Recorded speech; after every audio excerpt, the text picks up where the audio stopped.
All right, New York Giants fans, this is Tim with Online Big Blue, bringing you the best in New York Giants sports talk and entertainment, coming to you from the snowy Northeast. You know what? How the hell can I get back to Miami? I mean, you might know how I can get back there. I can just freaking move.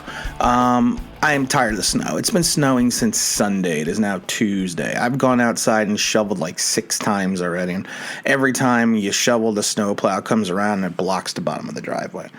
And I've just reached the point where I don't even care about the bottom of the driveway because I drive a 2-ton Dodge Ram Bighorn pickup. So what do? I just put the sucker in four-wheel drive and I plow through the bottom of the driveway because I'm tired of shoveling. I don't want to shovel anymore. I don't want snow anymore. I want Miami. I want Mai Tais. I want mojitos. I want to sit on South Beach. But you know what? I'm done with that rant. Let's get into the New York Football Giants. I was speaking to the gentleman that took me to the Senior Bowl last year. He's a reporter that works over in the Texas area. And him and I were talking about the draft. He is more in tuned to the draft than I am because I follow the draft. I really started getting into the draft about a month out. But like I said, he does it for a living. So we had a brief conversation yesterday because we were talking about who the Giants should draft.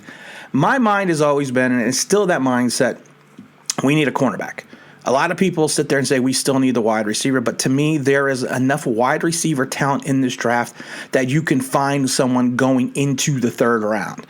The cornerback position, there are 2 corners in this draft which I think are, top flight, and one of them is Patrick Surtain Jr. or Patrick Surtain II, whatever his website and whatever he wants to call himself. He is the son of Patrick Surtain, the cornerback. I believe he played for Miami for a bunch of years. Actually, a really good cornerback too.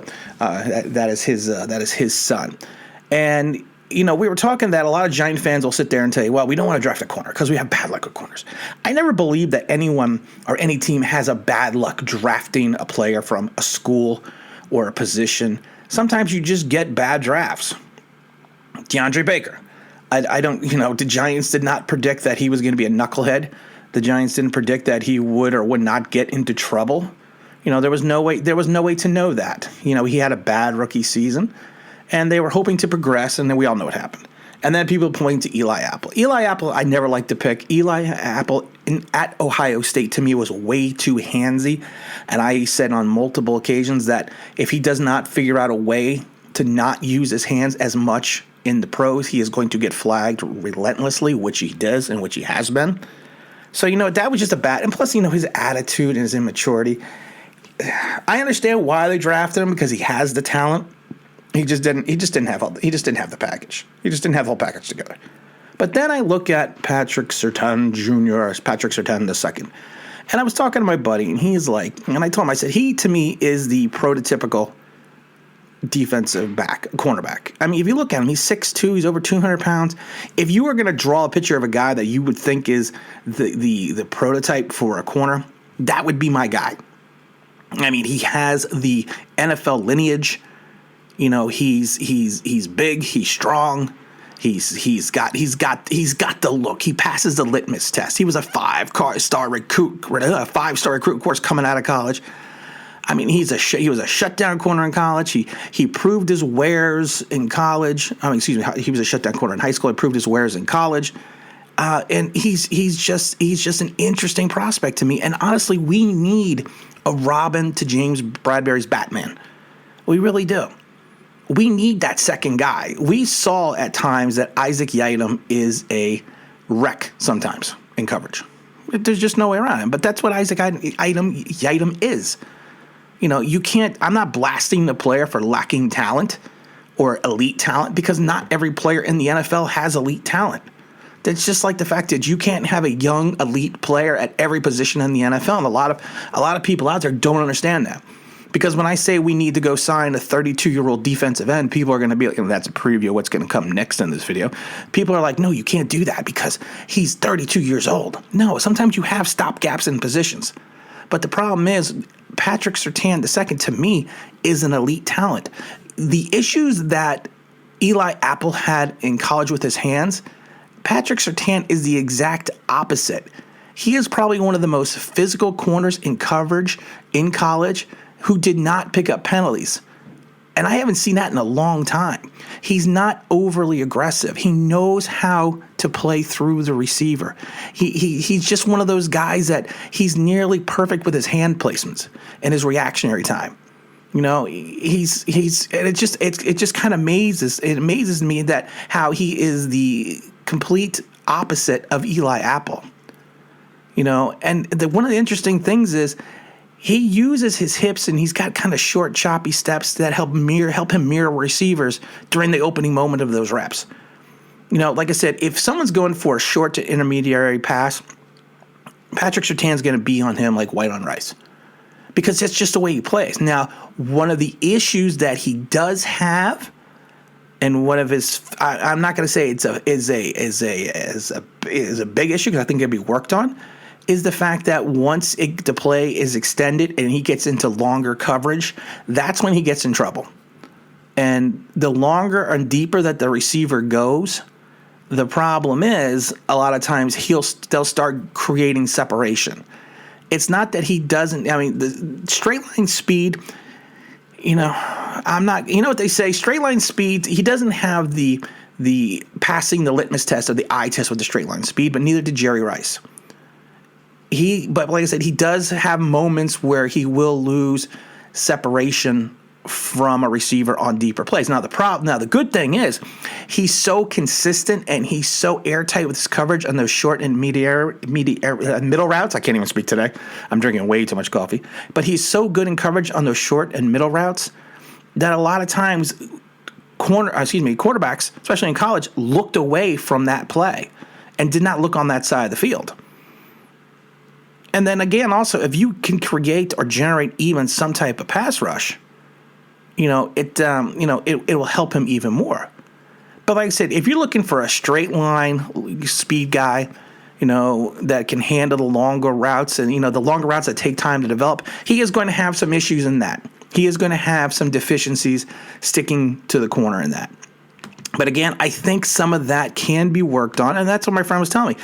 Some of that things can be worked on. What he told me about Patrick Surtain is he's the prototypical, corner in reference to size and length. He's very, very, very physical. He has a tremendous football IQ, which probably comes from his father. He knows how to use his hands and bump and run coverage without. And he's not Eli Apple. He's not grabbing. He does have top speed. It just takes him some time to build up that speed, especially on the deeper routes. He's very experienced at playing a variety of techniques in reference to man coverage. So he's what the Giants need, and his skill sets also he can thrive basically in a perimeter zone coverage. He's got, like I said, he's got quick feet. He's athletic. He's got the footwork. But like I said, he's just if it's a sprint bump and run coverage, like my friend was saying, he might have a little bit of an issue. But you would hope at that point in time the quarterback has looked away from his side of the field, and kind of gave up on the play, or we hope that the pass rush can get to him. So, like I said, to me, I am all down for Patrick Surtain II or Junior. I'm all down for that. I never know what to call him because I know, like I said, you have Junior. I see Junior. I see the second all the time. I never know what to call him. Now, speaking of pass rush, and this is what I want to talk about, the Giants need to find a way to continuously generate an edge pass rush. And there are all the big names that are out there, but I want to look at a guy that is not a big name anymore. He was never really a huge name. He was a solid pro. But he's a guy that I think the Giants should take a look at because he's coming off a huge contract from last year. And he's just a guy that I think, in reference to playing a dual role as a defensive end and potentially rushing from the outside linebacker position, is going to be Melvin Ingram Jr.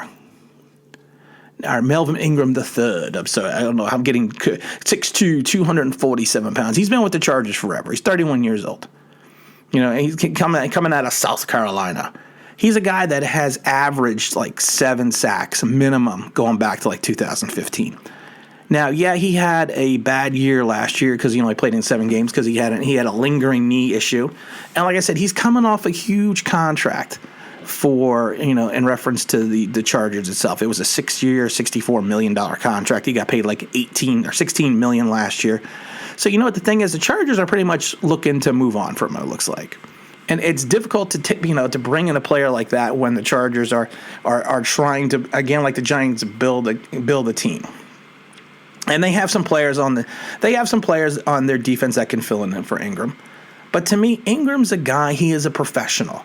He knows how to get to the quarterback. He's not going to give you 15, 20 sacks, but that's not what I want out of a 31-year-old. He'll be 32 during the season. That's not what I want out of this guy. I want this guy to come in from that defensive end position, be a rotational player, and have the ability also to go into one of the edge linebacker positions, one of the outside linebacker positions, and generate a rush from there. I don't need him playing 85, 90% of the plays. I need him being a situational pass rusher, maybe in 60% of the plays, rest his legs, but he can generate a rush on his own. And one of the things that I do not like about Leonard Williams, and I'm not picking on Leonard Williams again, is Leonard Williams does not at times have the ability to generate his own rush. A lot of his sacks last year, you can go back and watch, it's not a slight, are coverage sacks or were coverage sacks. Melvin Ingram is, even at his advanced stage at 31. I love how people at an advanced stage at 31. That means I'm advanced stage at 52. But he can generate his own rush. He can go after the quarterback. And like I said, I think if you play him situationally, he's going to be he'll be just fine. Now the question is, what kind of money is he going to want? He's coming off of the big contract. He's coming off of $16 million. He's also coming off a knee injury, and he's coming off playing only 7 games. So I don't think the free agent market is going to be a bonanza for him. So if you could get him anywhere between $4.5 to $8 million, for a season, or even I would even give him like $15 million over 2 and only guarantee the first year and have the team option for year 2. I'm not team option, but have a second year where there's no guaranteed money. I'm thinking basketball for a minute there because I was watching the Knicks. We're not going to get into the Knicks. We'll do a Knicks video later, but we're not getting into the Knicks. But I think if you gave him that type of contract, and he, to me, he seemed like he would be a Joe Judge guy. I don't know why I feel that way, but I just feel like he's a Joe Judge guy. Like there's the Parcells guys. And he can come in. He can work with O'Shane Ximines. He can work with someone like Lorenzo Carter. He's a professional. And I think in some ways, and I know that Joe Judge has said before, he's not all into the veteran presence and all this, but I think sometimes you need to have that professional to help show the team. That's like Joe Judge doesn't believe in momentum. He'll get out of that. I'm not worried about that. He'll get out of that. But sometimes you need someone to come in and show the young guys how to be a pro, how to be a pro's pro. And I think that's what Melvin Ingram can do. And I think we can get him at a reasonable enough contract that he will be worth, the contract value will be worth his play. And again, this is Tim with Online Big Blue, bringing you the best of New York Giants sports talk and entertainment. And as always, if you can you can subscribe. If you can ring that bell, that means that'd be awesome.